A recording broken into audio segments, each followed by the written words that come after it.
Good morning class 8th। आज हम नया चैप्टर स्टार्ट करेंगे, chapter 7 conservation of plants and animals. In class 7th we have learned that there are different types of plants, animals and microorganisms in a forest. Similarly, there are different types of plants, animals and microorganisms in a desert also.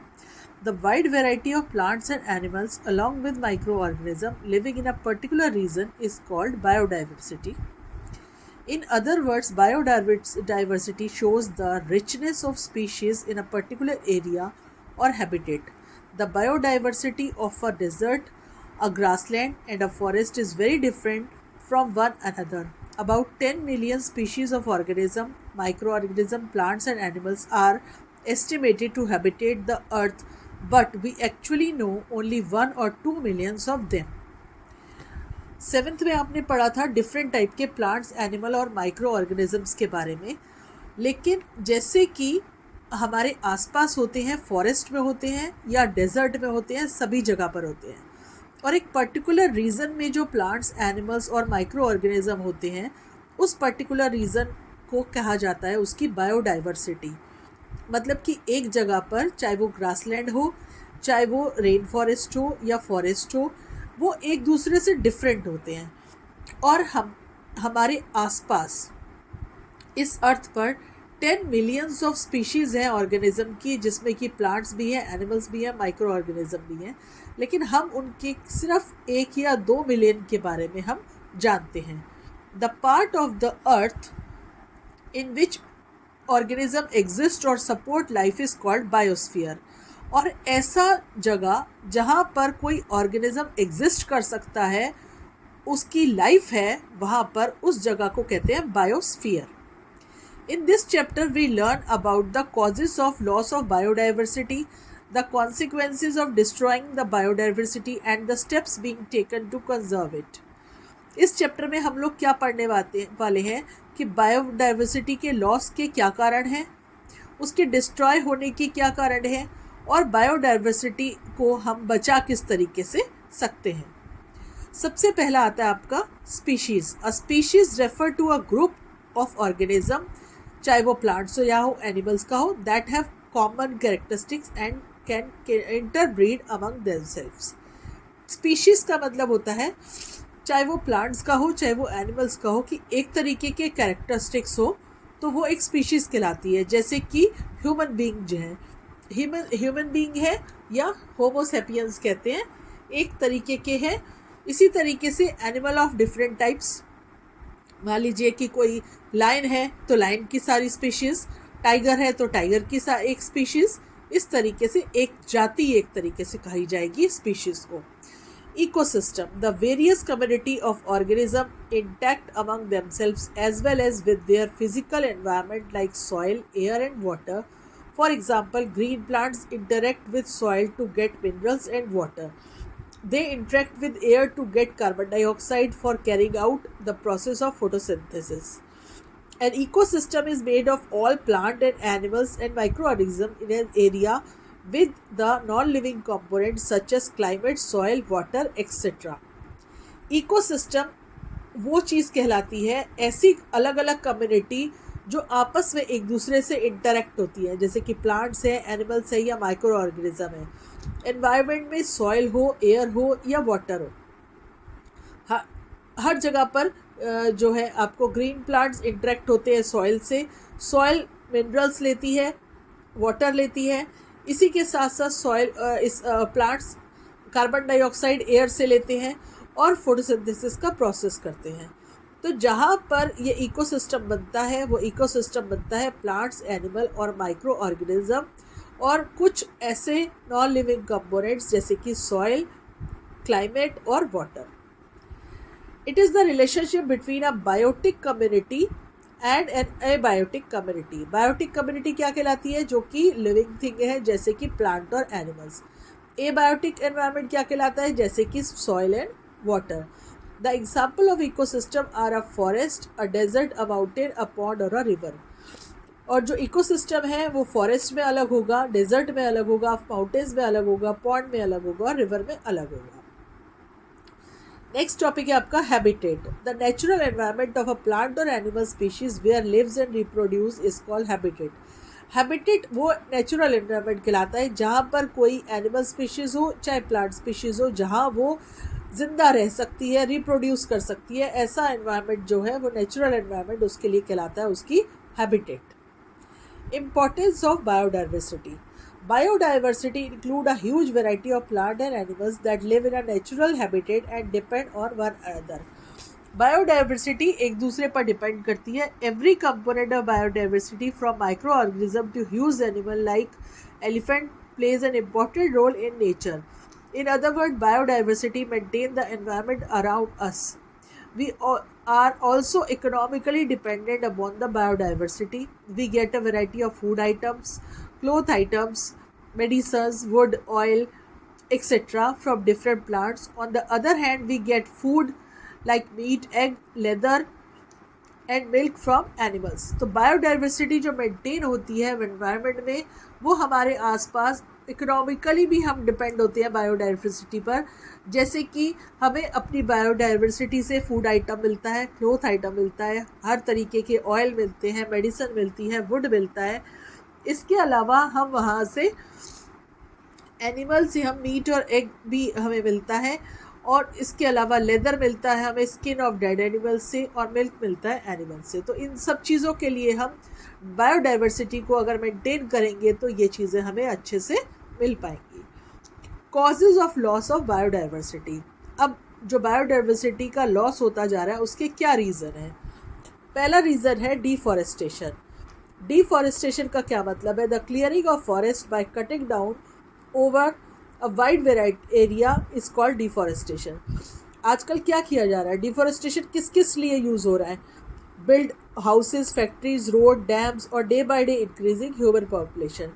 जैसे जैसे human population बढ़ती जा रही है ऐसे ऐसे ज़मीन की ज़्यादा ज़रूरत है, तो फॉरेस्ट को काटा जा रहा है, उसकी जगह घर और फैक्ट्री और रोड और डैम बनाए जा रहे हैं. To get wood as fuel for making furniture and paper. अब जब ह्यूमन पॉपुलेशन बढ़ती जाएगी तो फर्नीचर भी ज़्यादा चाहिए, पेपर भी ज़्यादा चाहिए, तो उसके लिए वुड भी फॉरेस्ट से ही आपको मिलती है. एज अ फ्यूल भी हम उसको यूज़ करते हैं, और एज अ फर्नीचर और पेपर के लिए भी वुड चाहिए. To get more agricultural land for cultivation of crops for growing population. बढ़ती हुई पॉपुलेशन के हिसाब से एग्रीकल्चर के लिए और कल्टिवेशन के लिए भी ज़मीन चाहिए. तो डाइवर्स उसका सबसे पहला रीज़न है डिफॉरेस्टेशन. फॉर मेकिंग माइनिंग और minerals such as coal, petroleum and ores. जो आपको ये भी पता है कि मिनरल्स हमें और कोल, पेट्रोलियम हमें ज़मीन के अंदर से मिलता है, तो उसकी माइनिंग के लिए भी डिफॉरेस्टेशन किया जाता है. All of the above causes of deforestation are human made. और ये जितने भी कॉजेज़ हैं ये सारे के सारे ह्यूमन मेड कॉज हैं कि पॉपुलेशन की वजह से डिफॉरेस्टेशन होता है.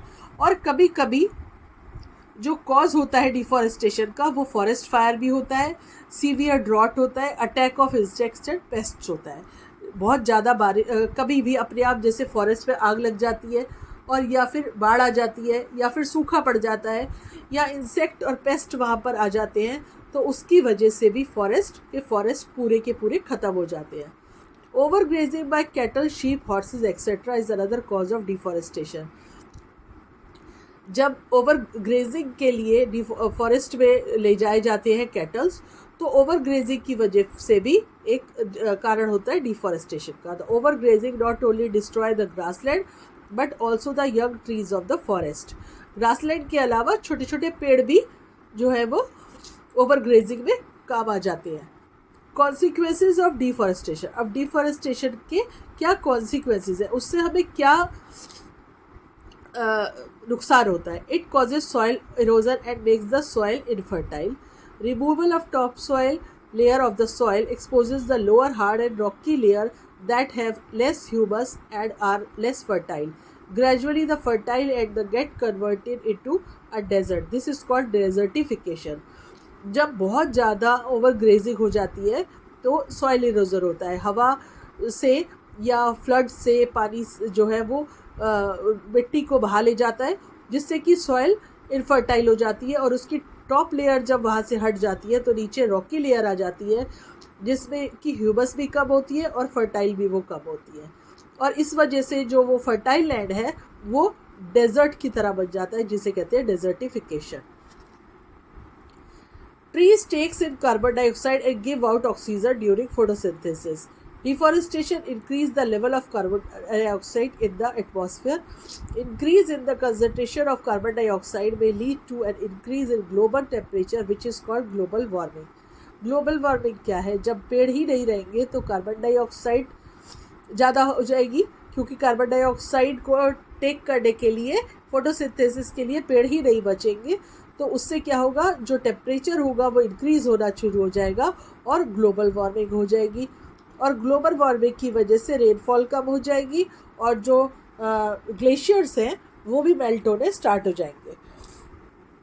It decreases the water holding capacity of the soil and can causes flood. It also lower the underground level of the water.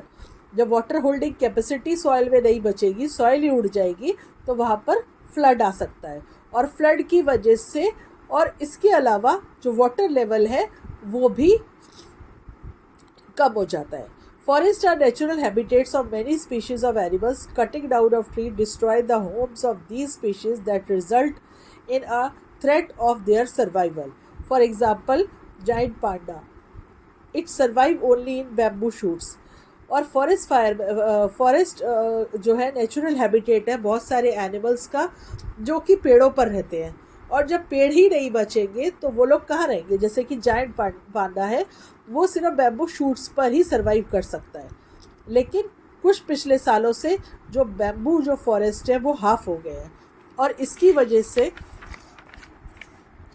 Natural habitat जो है वो पांडा का वो क्लियर होता जा रहा है और उनका नाम ही खत्म होता जा रहा है। As a result population of giant panda is decrease in their natural surroundings, और इसकी वजह से जायंट पांडा की जो स्पीशीज़ है वो ख़त्म होती जा रही है। The other property of the soil like nutrient content and texture also change because of deforestation. इसके अलावा जो अदर प्रॉपर्टीज़ है सॉइल की, जो पानी में बह गई फ्लड की वजह से, या वो सॉइल इरोजन में हट गई अपनी जगह से, तो इसकी वजह से जो सॉइल के न्यूट्रिएंट्स हैं वो भी ख़त्म हो जाते हैं और डिफॉरेस्टेशन के कारण। सेकेंड पॉइंट है यहाँ पर illegal hunting. Tigers, elephant, leopards, rhinoceros, whales, seals and many other animals are under constant threat because of they are hunted for their skin, fur, tusk, claws and other body parts. Hunting of animals is illegal. The illegal hunting of wild animals for commercial use is called poaching.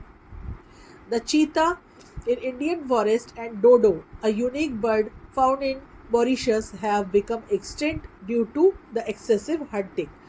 अब illegal hunting होती है, जो animals हैं उनको उनकी skin के लिए, उनकी फर के लिए, उनके बॉडी पार्ट्स के लिए उनको मारा जाता है, और इस इलीगल हंटिंग को कहते हैं पोचिंग, जो कि कमर्शियल यूज़ के लिए होती है, उनके बॉडी पार्ट्स को बेचा जाता है। और इसी वजह से जो इंडियन फॉरेस्ट से डोडो जैसे यूनिक बर्ड हैं वो कहाँ पर चले गए, वो गायब हो गए, और मॉरिशस में जो यूनिक बर्ड पाई जाती है चीता इंडियन फॉरेस्ट से गायब हो गए, और जो डोडो है मॉरिशस की वो भी गायब हो गई। तो ये सारे एक्सटिंक्ट बनते जा रहे हैं एक्सेसिव हंटिंग की वजह से। थर्ड है pollution. Pollution of soil, air and water adversely effect many plants and animals. Pesticides and other harmful chemicals accumulating in water bodies kill fishes and other aquatic animals, marine organism, etc. जो pollution है soil का, air का और water का, ये भी plant और animals पे इफ़ेक्ट करता है। जो पेस्टिसाइड्स है और अदर केमिकल वाटर बॉडीज़ में आ जाते हैं, तो उसकी वजह से जो पानी में रहने वाली जो एक्वेटिक एनिमल्स है जैसे फ़िश है या और अदर माइक्रो ऑर्गेनिज्म है वो भी, या प्लांट्स हैं, वो सब अपने आप में एक जो है एक थ्रेट है उनके लिए, और उसकी वजह से वो डेड बंद हो जाते हैं। नेचुरल डिज़ास्टर, कभी कभी नेचुरल डिज़ास्टर जैसे कि अर्थक्वेक है, फ्लड है, ड्रॉट है, साइक्लोन है, सुनामी है या हरिकेन है, ये भी जब आ जाते हैं तो प्लांट की रिडक्शन हो जाती है और कुछ स्पीशीज़ जो है वो मैनी एरियाज से वो भी गायब हो जाती है। फिफ्थ है exotic species. Animals and plants that do not belong to place originally and are introduced from some other place are called exotic species. ऐसे प्लांट और एनिमल जो कि अपनी अपनी ओरिजिनल प्लेस पे ना होकर जब दूसरी जगह पर होते हैं तो ऐसे को कहते हैं exotic species.